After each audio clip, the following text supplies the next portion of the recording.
Good evening.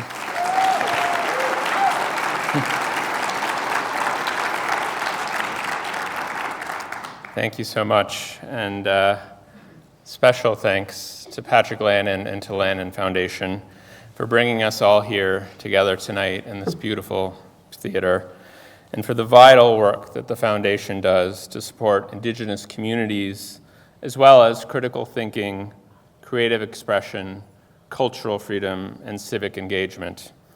The remarkable people who work at Lannan are the embodiment of the opening lines of Arundhati Roy's book, Field Notes on Democracy, Listening to Grasshoppers, which she dedicated to those who have learned to divorce hope from reason. They have been true friends and demonstrate day in and day out the true meaning of solidarity. I also want to thank Collected Works Bookstore, who are selling Arundhati's books in the lobby, and she'll be signing books after the program. It's even more important in times such as this to support independent publishers and independent bookstores, so please.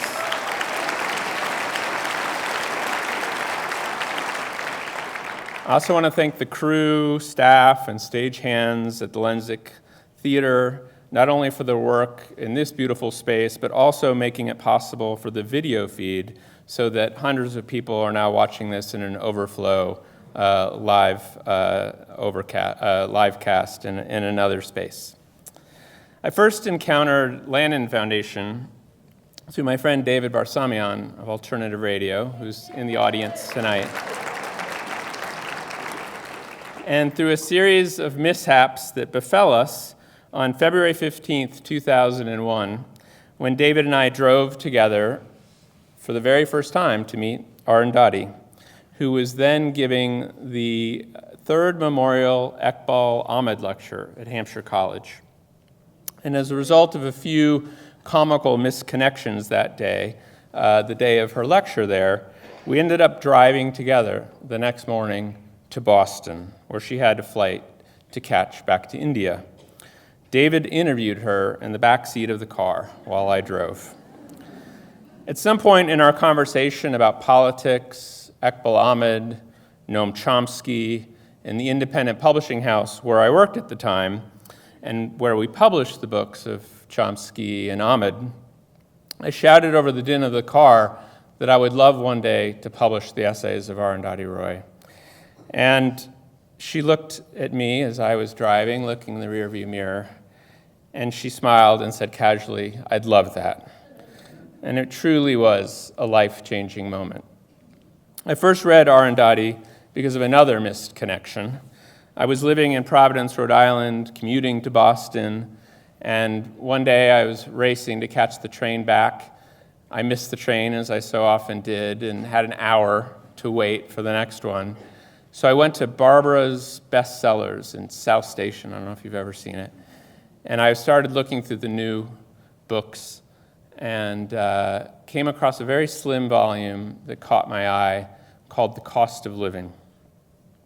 I got the book, started reading it on the train, and it was a transformative experience. I still have that book with my original highlights, which were so intense that you can see the orange highlight bleeding through to each page behind it.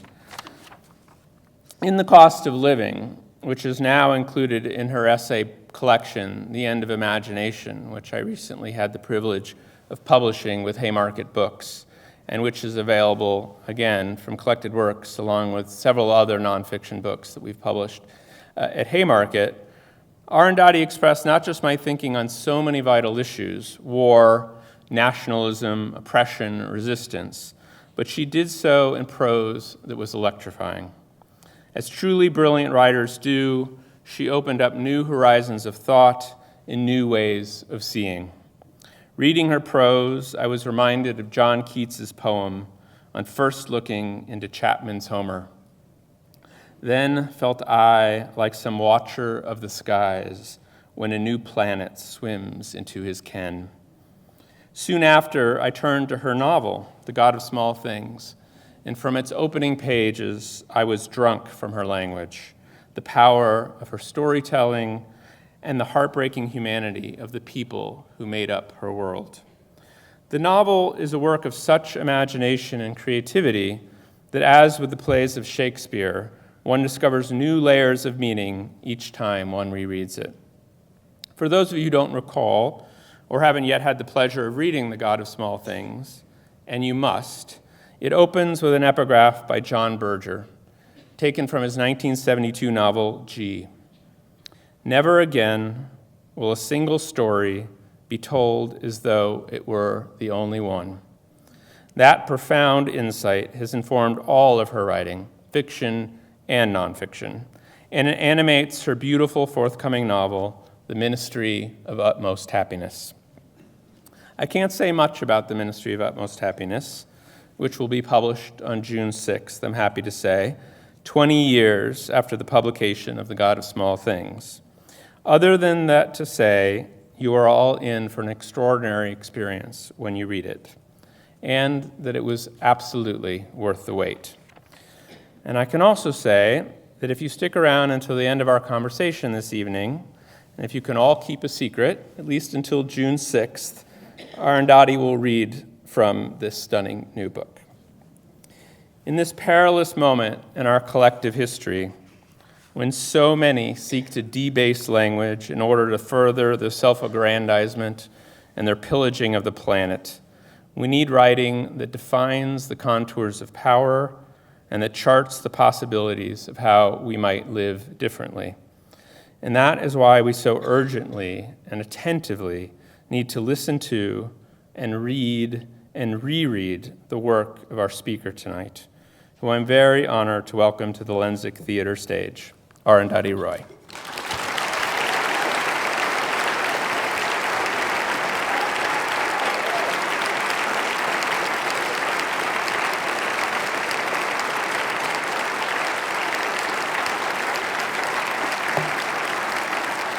Thank you. See, Anthony didn't tell you the real reason I'm here is to demonstrate how you age gracefully at the Lensic. Because I was first here in 2002, September 2002. Soon after, on the anniversary really, or just a few days after the anniversary of 9/11. When it happened and when the war drums were beginning to beat, I wrote an essay called The Algebra of Infinite Justice, which was published in almost every country in the world except the US at the time. And someone on the free radio here asked me, which countries has this essay been published in? And I started listing them, and he says, why not in the US? I said, because you have very high literary standards, I think. But in 2002, when I came to speak here, I did a talk called Come September. And I said, let's remember September 11th, but let's remember all the September 11th. Let's remember that the CIA-backed coup in Chile happened on the 11th of September 1973, which led to 22 years of dictatorship. And let's remember the Balfour Declaration of September 11th, 1919, I think it was. And let's remember September 11th, which was the first day in 1990 when the first war on Iraq happened. And I said this on American soil in this theater, expecting to be kicked off the stage or booed. And instead, I was given the Lannan Cultural Freedom Prize. So thank you for that.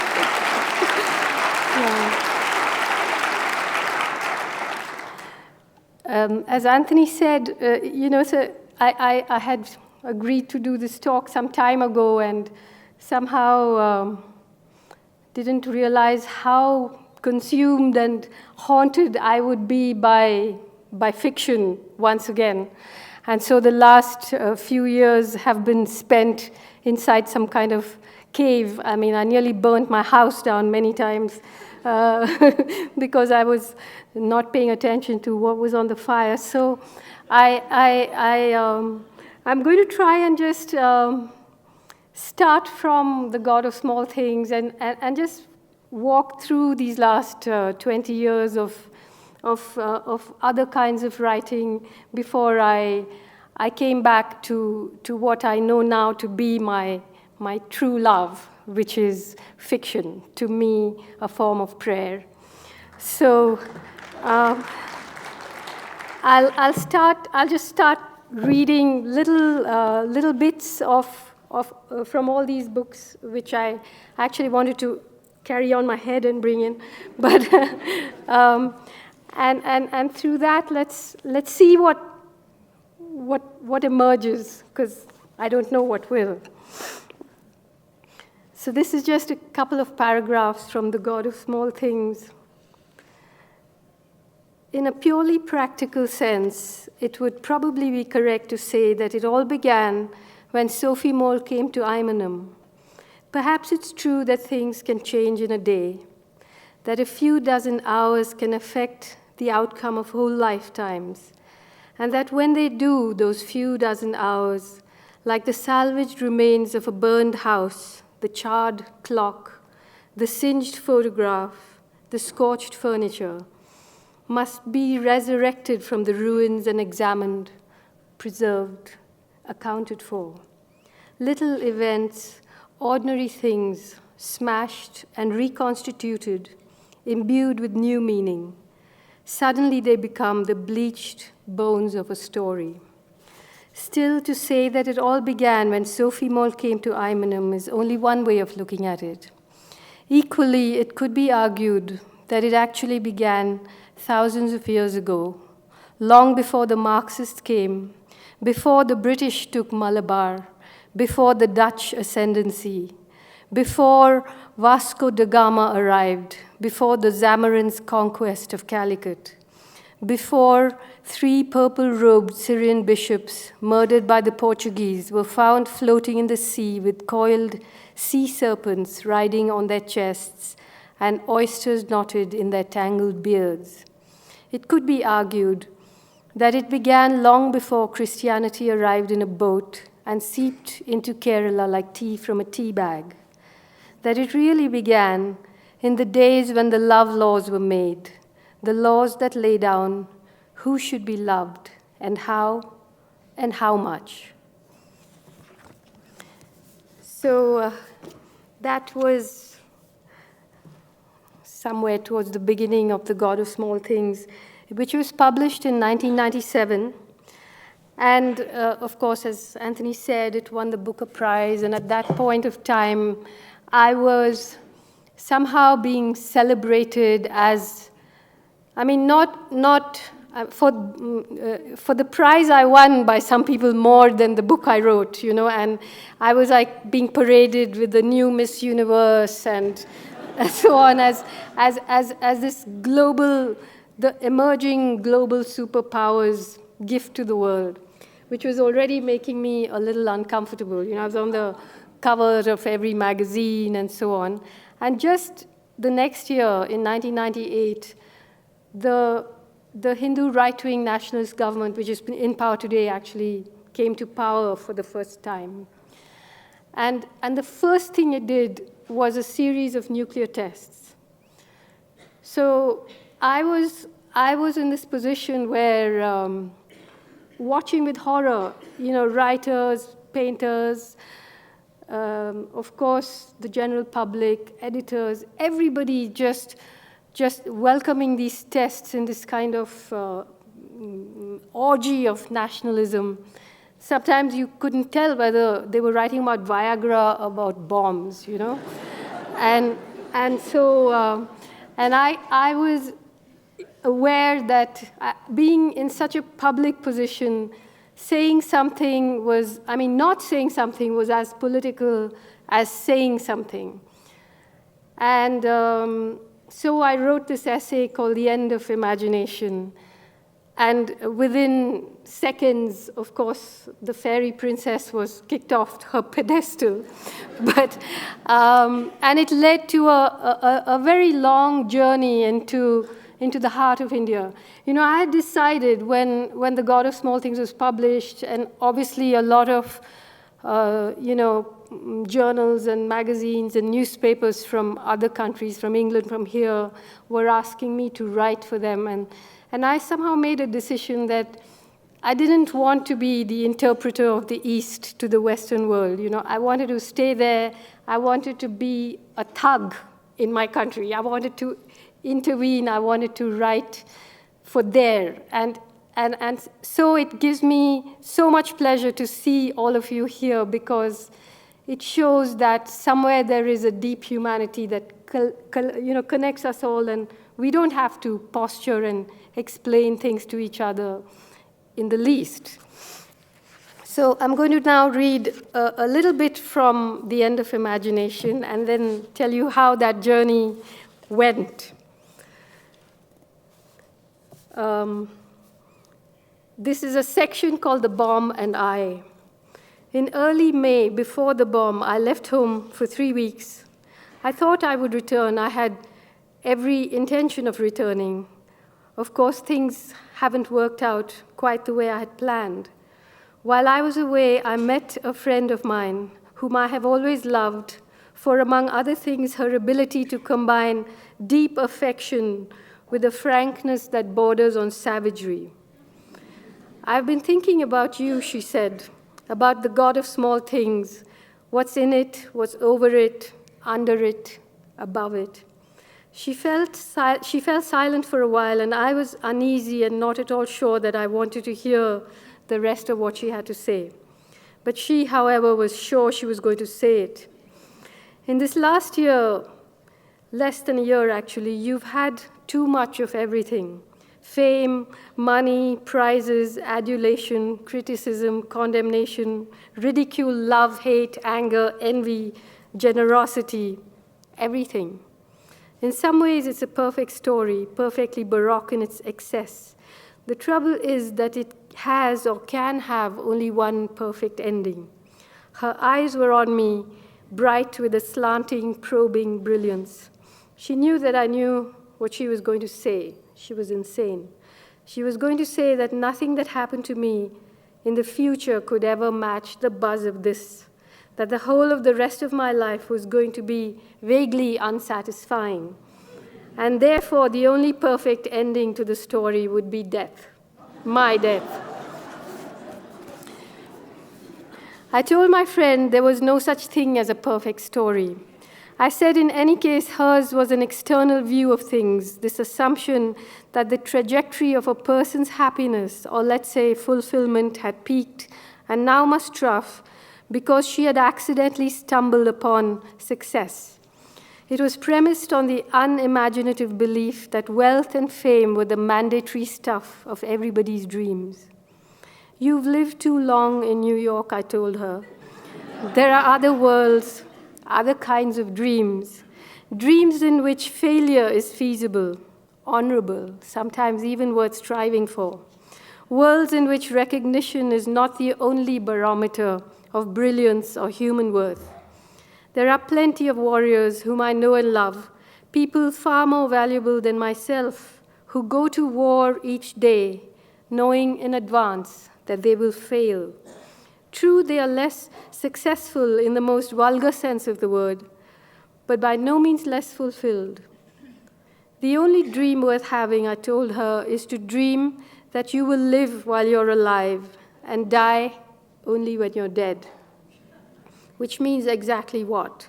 Arched eyebrows, a little annoyed. I tried to explain, but didn't do a very good job of it. Sometimes I need to write to think. So I wrote it down for her on a paper napkin, and this is what I wrote. To love, to be loved, to never forget your own insignificance, to never get used to the unspeakable violence and the vulgar disparity of life around you, to seek joy in the saddest places, to pursue beauty to its lair, to never simplify what is complicated or complicate what is simple, to respect strength never power, above all to watch, to try and understand, to never look away, and never, never to forget. So this essay goes on to say that, if it's anti-national and anti-Hindu to be against nuclear tests, then I secede. So, of course, it just led to, why don't you get out of our country and all that. But it really, the nuclear test really started in India a different kind of dialogue. It made things that were not possible or not meant to be said publicly. It gave permission for those things to be said. It gave permission to people to say, this is a true Indian, this is not, this is a citizen who has the rights, these are not. And that really has led to a place which is today an absolute nightmare, which I will come to in a little while. But I'm just going to read a little more from this essay. These are not just nuclear tests, they are nationalism tests, we were repeatedly told. This has been hammered home over and over again. The bomb is India. India is the bomb. Not just India, Hindu India. And therefore be warned, any criticism of it is not just anti-national, but anti-Hindu. Of course, in Pakistan, the bomb is Islamic. Other than that, politically, the same physics applied. This is one of the unexpected perks of having a nuclear bomb. Not only can the government use it to threaten the enemy, they can use it to declare war on their own people, on us. In 1975, 1 year after India first dipped her toe into the nuclear sea, Mrs. Gandhi declared the emergency. That was when civil rights were suspended and thousands were thrown into jail. What will 99 bring? There's talk of cells being set up to monitor anti-national activity, talk of amending cable laws to ban networks that harm human national culture, of churches being struck off the list of religious places. Artists, writers, actors, and singers are being harassed and threatened, not just by goon squads, but by instruments of the government and courts of law. There are letters and articles circulating on the net predicting that a mighty, all-conquering Hindu nation is about to emerge, a resurgent India that will burst forth upon its former oppressors and destroy them completely. This may well be the work of some lone nut or a bunch of arcane god squatters. The trouble is that having a nuclear bomb makes thoughts like this seem feasible. It creates thoughts like this. It bestows on people these utterly misplaced, utterly deadly notions of their own power. It's happening. It's all happening. I wish I could say slowly but surely, but I can't. Things are moving at a pretty fair clip. Why does it all seem so familiar? Is it because even as you watch, reality dissolves and seamlessly rushes forward into the silent black and white images from old films of the partition between India and Pakistan when 1 million people were killed, and it's the largest human migration in history. Scenes of people being hounded out of their lives, rounded up and herded into camps, of massacre, mayhem, of endless columns of broken people making their way to nowhere. Why is there no soundtrack? Why is the hall so quiet? Have I been seeing too many films? Am I mad, or am I right? Could those images be the inevitable culmination of what we have set into motion? So this was written in 1999. When 2001 happened, it gave, and the whole attack on Afghanistan and the rise of Islamophobia in America and the West, it gave Hindu nationalists who had been waiting for this moment since 1925 permission to commit genocide.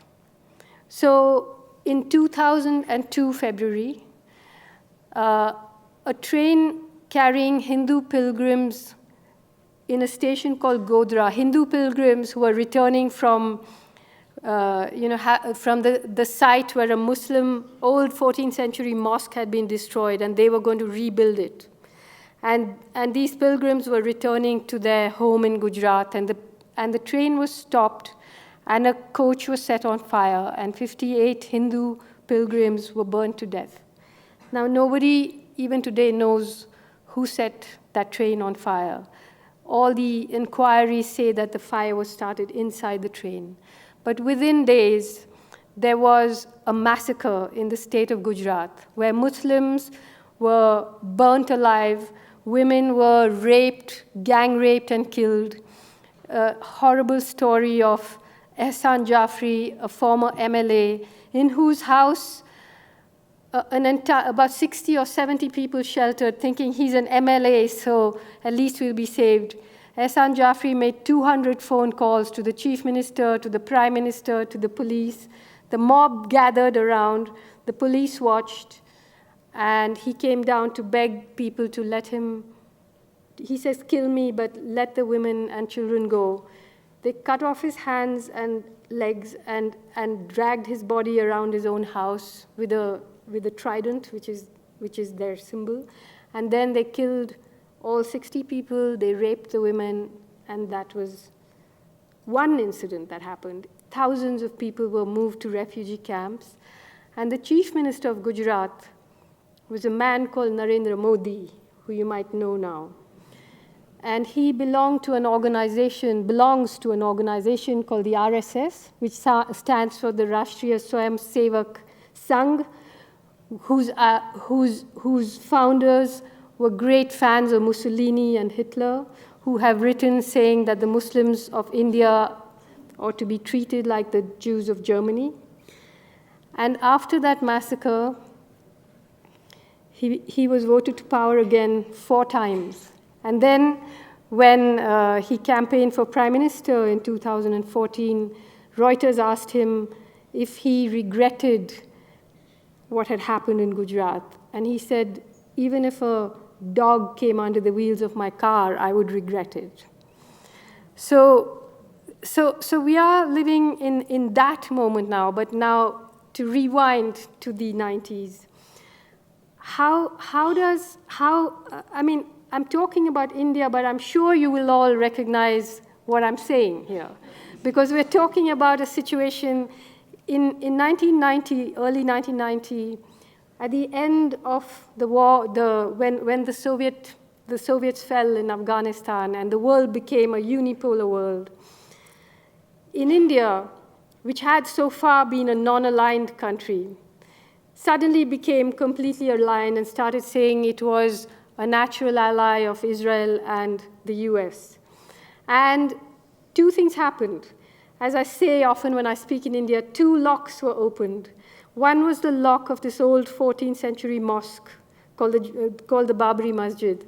It was a disputed site because the Hindus said that, or certain Hindus, not the Hindus, said that it was the birthplace of Lord Ram. And it had been locked by the courts, and suddenly the government opened the locks and allowed the political disputes to begin there. And the second was the lock of what had so far been a protected market. So you had 2 kinds of fundamentalisms unleashed, the Hindu nationalist fundamentalism and economic neoliberal fundamentalism. And between the 2, they manufactured a kind of, the government manufactured the Islamist terrorist and the Maoist terrorist who was against development or against capitalism in some ways. And using these 2 manufactured terrorisms, India became a police state. So you had the wars. You have the wars in places like Kashmir that had started in the 90s, where tens of thousands of people have been killed. Wars in the Northeast, now all migrating into the heartland of India. So you had all these environmental movements, which I was which I was writing about at the time, like the big movement against big dams, which were displacing millions of people, land being handed over, indigenous people's lands being handed over to corporations, mining companies, rivers being privatized, water being privatized, the whole sort of sudden shift from a sort of almost semi-feudal economy into this majorly privatized economy, which could only be done when it became a police state.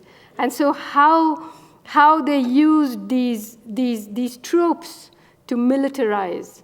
And then the big, incredibly beautiful nonviolent movements, like the anti-dam movement, for example, was just completely marginalized, because neoliberalism meant that all the institutions of democracy were now sold almost literally to the highest bidder. And you had the collusion between courts, between the press, and this drumbeat of we must become a superpower at any cost. It doesn't matter if, the poor are paying the price, but the Indian middle class, even though it was a very small percentage of the population, was a huge number and consuming cars and air conditioners and so on. And so it became the favored destination for international finance, which meant that it's all right. You can kill a few thousand Muslims on the streets of your metropolitan cities, You're not going to be accused of using chemical gas or killing children as long as you're a free market-friendly democracy.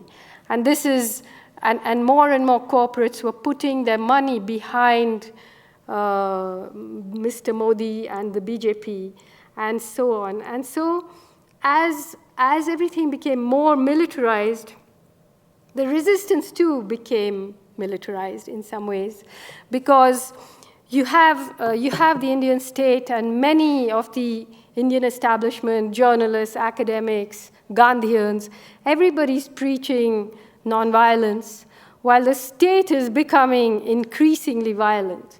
And this huge swathe of forest in central India, inhabited by indigenous tribes, is now flooded with hundreds of thousands of paramilitary forces, because the government has signed MOUs just handing over that land to private mining corporations.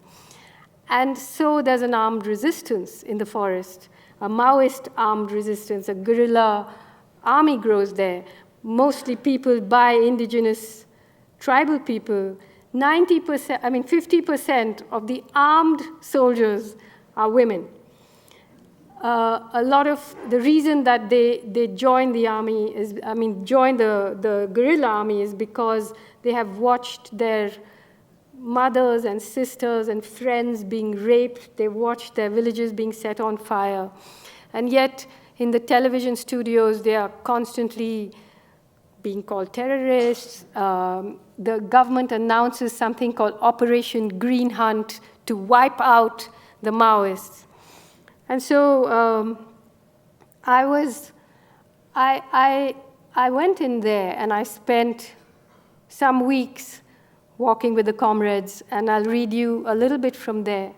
But I asked people, including Gandhians who preach nonviolence to people but seldom to the state, I said, nonviolence is a wonderful form of political theater, very effective when you have an audience. And I'm not against it by any means, not at all. But I just wanted to ask you, if you're a poor, indigenous, tribal person living 4 days' walk from the main road, the forest is flooded with soldiers who surround your villages, who burn them down, who steal the animals, who rape the women, which kind of nonviolence are they supposed to practice? Who is watching them there for them to perform a hunger strike? How can they go on a hunger strike when they're already starving? How can they boycott goods when they don't have any goods? Can somebody see that at least you must allow them to make their own choices. You can't foist your choices on them. And the Prime Minister at the time, who was Dr. Manmohan Singh, declared that the Maoists were India's single largest internal security threat, which meant simply that the poorest people in one of the poorest countries in the world was a security threat. That's when terrorism and poverty got conflated. And one day, a note was slipped under my door inviting me to go into the forest. And I did, and came out and wrote an essay called Walking with the Comrades. It's a very long one. I'll just read you a little bit of it. The terse typewritten note slipped under my door in a sealed envelope confirmed my appointment with India's single biggest internal security challenge. I'd been waiting for months to hear from them. I had to be at the Ma Danteshwari Mandir in Dantewada, Chhattisgarh, at any of 4 given times on 2 given days. That was to take care of bad weather, punctures, blockades, transport strikes, and sheer bad luck. The note said, writer should have camera, tikka, as in a tikka, and coconut. Meter will have a cap, a Hindi Outlook magazine, and bananas. And the password will be Namaskar Guruji. Namaskar Guruji. I wondered whether the meter and greeter would be expecting a man and whether I should get myself a moustache. There are many ways to describe Dantewada. It's an oxymoron. It's a border town smack in the heart of India. It's the epicenter of a war. It's an upside-down, inside-out town. In Dantewada, the police wear plain clothes and the rebels wear uniforms. The jail superintendent is in jail. The prisoners are free. 300 of them escaped from the old town jail 2 years ago. Women who've been raped are in police custody. The rapists give speeches in the bazaar. Across the Indravati River, in the area controlled by the Maoists, is the place the police call Pakistan. This is right in the heart of India, by the way, not on the border. There the villages are empty, but the forest is full of people. Children who ought to be in school run wild. In the lovely forest villages, the concrete school buildings have either been blown up and lie in a heap, or they're full of policemen. The deadly war that's unfolding in the jungle is a war that the government of India is both proud and shy of. Operation Green Hunt has been proclaimed as well as denied. P. Chidambaram, India's Home Minister, the CEO of the war, says it does not exist, that it's a media creation, and yet substantial funds have been allocated to it, and tens of thousands of troops are being mobilized for it. Though the theater of war is in the jungles of central India, it will have serious consequences for us all. If ghosts are the lingering spirits of someone or something that has ceased to exist, then perhaps the National Mineral Development Corporation's new 4-lane highway crashing through the forest is the opposite of a ghost. Perhaps it's the harbinger of what is still to come. The antagonists in the forest are disparate and unequal in almost every way. On one side is a massive paramilitary force armed with the money, the firepower, the media, and the hubris of an emerging superpower. On the other, ordinary villagers armed with traditional weapons, backed by a superbly organized, hugely motivated Maoist guerrilla fighting force with an extraordinary and violent history of armed rebellion. The Maoists and the paramilitary are old adversaries and have fought older avatars of each other several times before. Telangana in the 50s, West Bengal, Bihar, Srikakulam in the 60s and 70s, and then again in Andhra Pradesh, Bihar, and Maharashtra from the 80s all the way through to the present. They are familiar with each other's tactics and have studied each other's combat manuals closely. Each time it seemed as though the Maoists or their previous avatars had been not just defeated, but literally, physically exterminated. Each time they have re-emerged more organized, more determined, and more influential than ever. Today, the insurrection has spread through the mineral-rich forests of Chhattisgarh, Jharkhand, Orissa, and West Bengal, homeland to millions of India's tribal people, dreamland to the corporate world. The day before I left, my mother called, sounding sleepy. "I've been thinking," she said, with a mother's weird instinct, "what this country needs is a revolution." An article on the internet says that Israel's Mossad is training 30 high-ranking Indian police officers in the techniques of targeted assassinations to render the Maoists headless. There's talk in the press about the new hardware that has been bought from Israel, laser rangefinders, thermal imaging equipment, and unmanned drones so popular with the US Army, perfect weapons to use against the poor. I arrived at the Ma Danteshwari Mandir well in time for my appointment, first day, first show. I had my camera, my small coconut, and a powdery red tika on my forehead. I wondered if someone was watching me and having a laugh. Within minutes, a young boy approached me. He had a cap and a backpack school bag, chipped red nail polish on his fingernails, no Hindi outlook, no bananas. "Are you the one who's going in?" he asked me. "No, namaskar, Guruji." I didn't know what to say. He took out a soggy note from his pocket and handed it to me. It said, "Outlook nahi mila."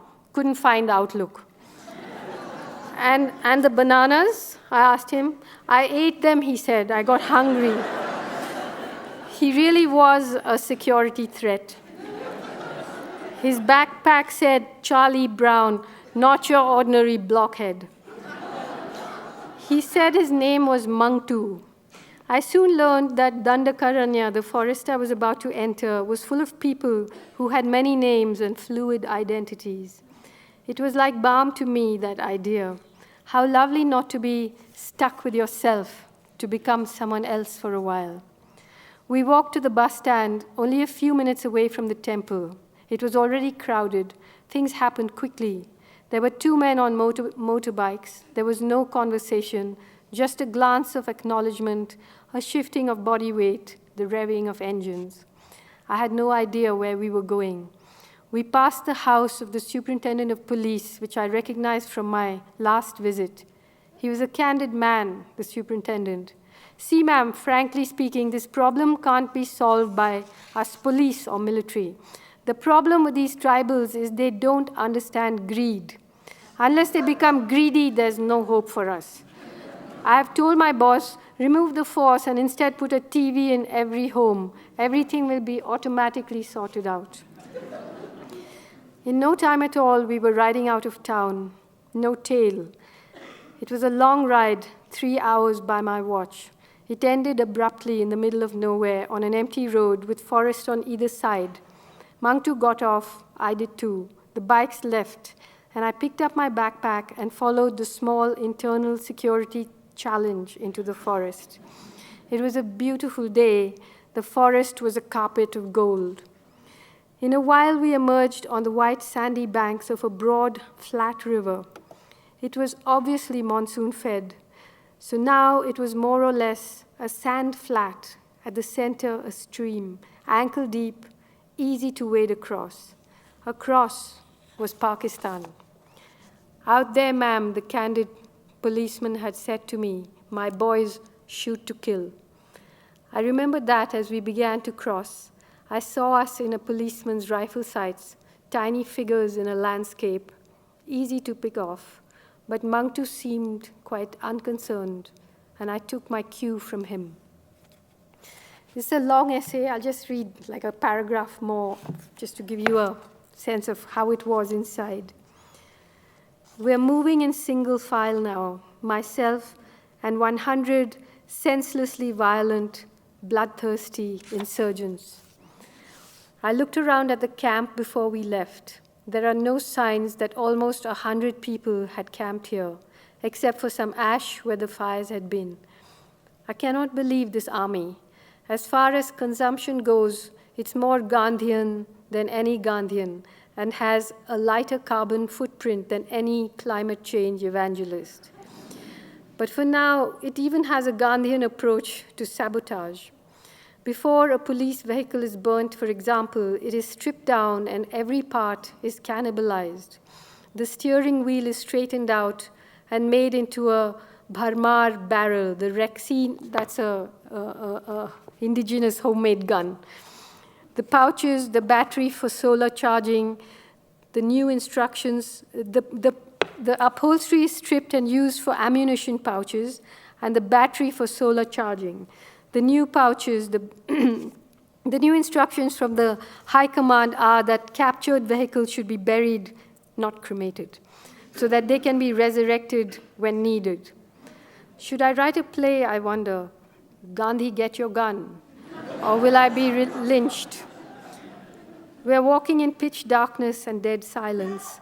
I'm the only one using a torch, pointed down, so that all I can see in its circle of light are Comrade Kamla's bare heels in her scuffed black slippers, showing me exactly where to put my feet.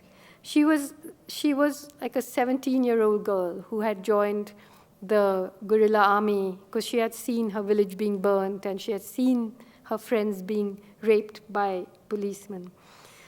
She's carrying 10 times more weight than I am. Her backpack, a rifle, a huge bag of provisions on her head, one of the large cooking pots, and 2 shoulder bags full of vegetables. The bag on her head is perfectly balanced, and she can scramble down slopes and slippery rock pathways without so much as touching it. She's a miracle. It turns out to be a long walk. I'm grateful to the history lessons, which I had received earlier, because apart from everything else, it gave my feet a rest for a whole day. It's the most wonderful thing, walking in the forest at night, and I'll be doing it night after night. So that's walking with the comrades. And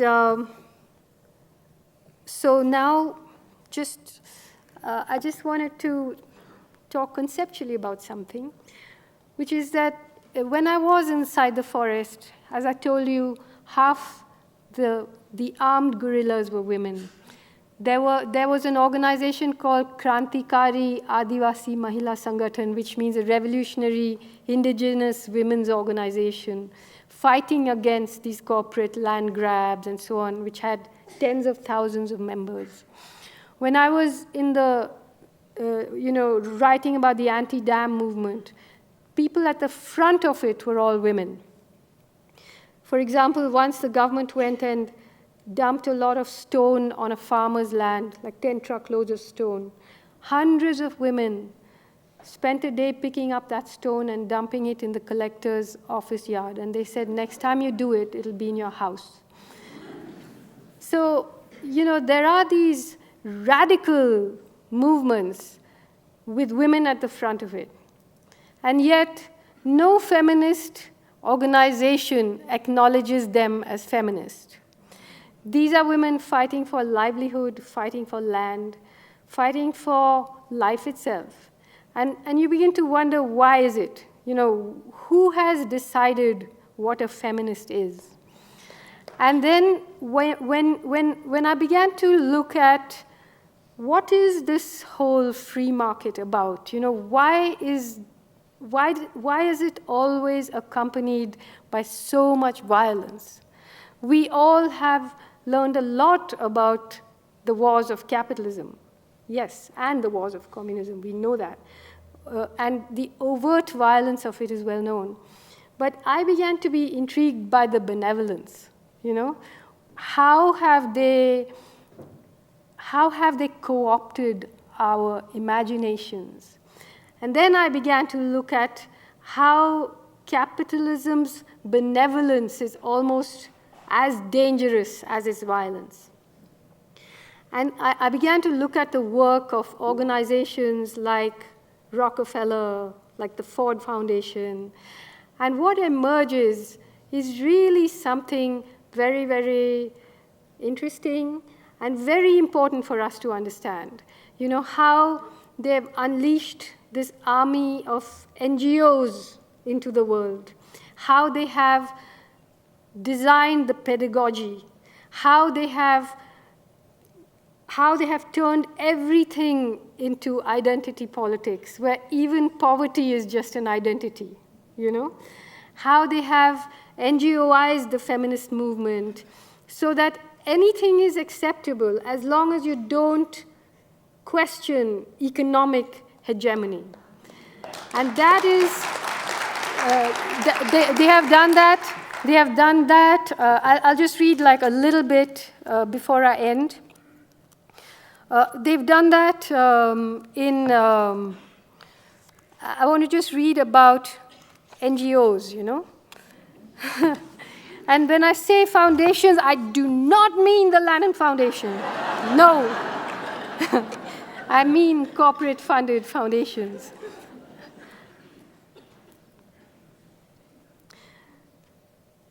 One century after it began, corporate philanthropy is as much part of our lives as Coca-Cola. There are now millions of nonprofit organizations, many of them connected through a Byzantine financial maze to the larger foundations. Between them, this independent sector has assets worth nearly $450 billion. The largest of them is the Gates Foundation, followed by the Lilly Endowment and the Ford Foundation. As the IMF enforced structural adjustment and arm-twisted governments into cutting back on public spending, on health, education, childcare, development, the NGOs moved in. The privatization of everything has also meant the NGOization of everything. As jobs and livelihoods disappeared, NGOs have become an important source of employment, even for those who see them for what they are. And they're not all bad, but they are the foundation and they are the sort of missionaries of the new world. And they are global finance's way of buying into resistance movements, literally as shareholders buy shares in companies and then try to control them from within. They sit like nodes on the central nervous system, the pathways along which global finance flows. They work like transmitters, receivers, shock absorbers, alert to impulse, impulse, careful never to annoy the governments of their host countries. And so you see that when, let's say, the US is preparing to attack a country, simultaneously the NGOs are preparing to go in, you know? And if you look at what has happened in countries like Indonesia and so on, the role that these foundations played in getting intelligence, in giving CIA information, in getting vast numbers of people who were resisting the hegemony of capitalism killed. It's a terribly shocking story. And it's also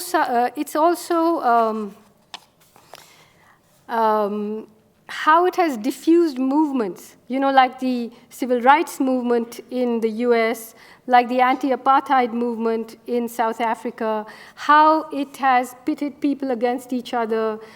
I mean, the one thing that I haven't said anything about, which is really the engine that runs modern India's caste, but I could spend either 5 months talking about it or just, you know, I mean, there's a book called The Doctor and the Saint, which might give you some idea, but I don't want to approach a subject that you probably don't know very much about just in passing, which is why I'm not talking about it. But I just want to talk about, for example, what happened with the civil rights movement in America and foundations. The Rockefeller Foundation, in keeping with Rockefeller's ideals, worked closely with Martin Luther King Sr., but his influence waned with the rise of the more militant organizations, the Student Nonviolent Coordinating Committee, the SNCC, and the Black Panthers. The Ford and Rockefeller foundations moved in. In 1970, they donated $15 million to moderate black organizations, giving people grants, fellowships, scholarships, job training programs for dropouts, and seed money for black-owned business. Repression, infighting, and the honey trap of funding led to the gradual atrophying of radical black organizations. Martin Luther King Jr. made the forbidden connection between capitalism, imperialism, racism, and the Vietnam War. And as a result, after he was assassinated, even his memory became toxic, a threat to public order. Foundations and corporations worked hard to remodel his legacy to fit a market-friendly format. The Martin Luther King Jr. Center for Nonviolent Social Change, with an operational grant of $2 million, was set up by, among others, the Ford Motor Company, General Motors, Mobil, Western Electric, Procter & Gamble, US Steel, and Monsanto. The center maintains the King Library and archives of the civil rights movement. And among the many programs the King Center runs have been projects that work closely with the United States Department of Defense, the Armed Forces Chaplains Board, and others. It co-sponsored the Martin Luther King lecture series called The Free Enterprise System, an agent for nonviolent social change. Amen. A similar thing happened in South Africa with the ANC and the Black and Steve Biko's organization, and how they propped up the ANC, which, as you know, today, South Africa, when Mandela came to power, he was, of course, for rightful reasons, worshipped, but the ANC didn't do even 2% of land reforms. It privatized everything. It became an excellent vehicle for the free market. And today, South Africa is in a state of turmoil because of this. In the name of black liberation, you got the free market there. And in India, at least, we had 50 years. In South Africa, they had no time between liberation and privatization. So I just want to end reading 2 paragraphs about democracy. It's called Democracy's Failing Light. While we're still arguing about whether there's life after death, can we add another question to the cart? Is there life after democracy? And what sort of life will it be? By democracy, I don't mean democracy as an ideal or an aspiration. I mean the working model, Western liberal democracy, and its variants, such as they are. So is there life after democracy? Attempts to answer this question often turn into a comparison of different systems of governance and end with a somewhat prickly, combative defense of democracy. It's flawed, we say, it isn't perfect, but it's better than everything else that's on offer. Inevitably, someone will say, Afghanistan, Pakistan, Saudi Arabia, Somalia. Is that what you would prefer? Not to forget the fact that these are a consequence of this, just as progress in the West was a consequence of colonialism. And when India today wants to become a superpower, since it doesn't have a colony, it's just colonizing itself. The question here really is, what have we done to democracy? What have we turned it into? What happens once democracy has been used up? When it has been hollowed out and emptied of meaning? What happens when each of its institutions has metastasized into something dangerous? What happens now that democracy and the free market have fused into a single predatory organism with a thin, constricted imagination that revolves almost entirely around the idea of maximizing profit? Is it possible to reverse this process? Can something that has mutated go back to being what it used to be? What we need today for the sake of the survival of this planet is long-term vision. Can governments whose very survival depends on immediate, extractive, short-term gain provide this? Could it be that democracy, the sacred answer to our short-term hopes and prayers, the protector of our individual freedoms, and nurturer of our avaricious dreams, will turn out to be the end game for the human race? Could it be that democracy is such a hit with modern humans precisely because it mirrors our greatest folly, our nearsightedness, our inability to live entirely in the present, like most animals do, combined with our inability to see very far into the future, makes us strange in-between creatures, neither beast nor prophet. Our amazing intelligence seems to have outstripped our instinct for survival. We plunder the earth hoping that accumulating material surplus will make up for the profound, unfathomable thing that we have lost. So I've spent 20 years, writing these essays, urgently intervening in debates, becoming empirical when I had to, worrying about the fact that somehow, while it's easy for someone like me to become very comfortable with myself, feel successful, feel that, I can come to the US and fill an auditorium. Yet the truth is that we are in a very, very disturbing place and have no reason to feel very pleased with ourselves. And while we might have all the arguments right, and while we might have all the facts and figures, today we know that that doesn't matter.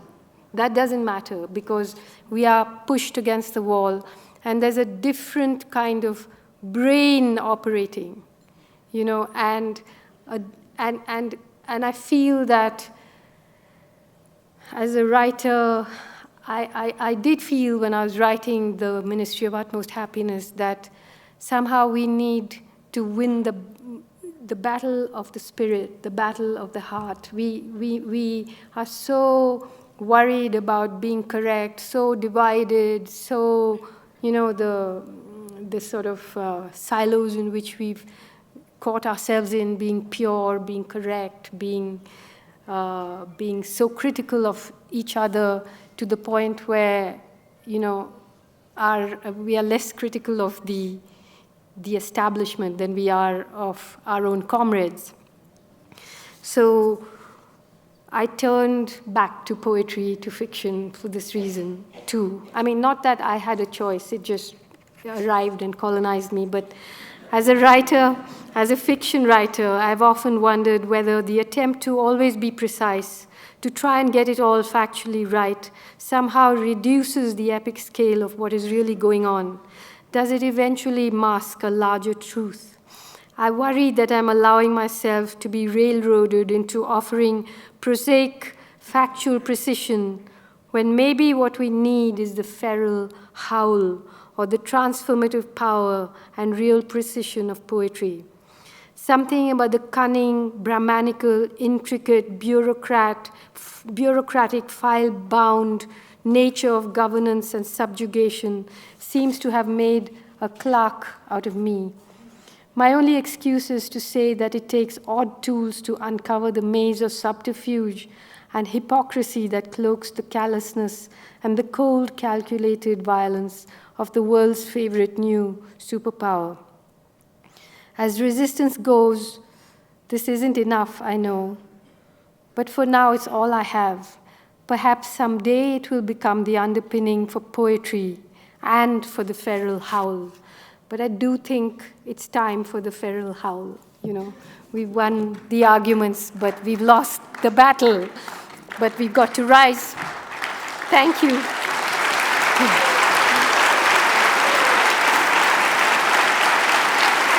Thank you.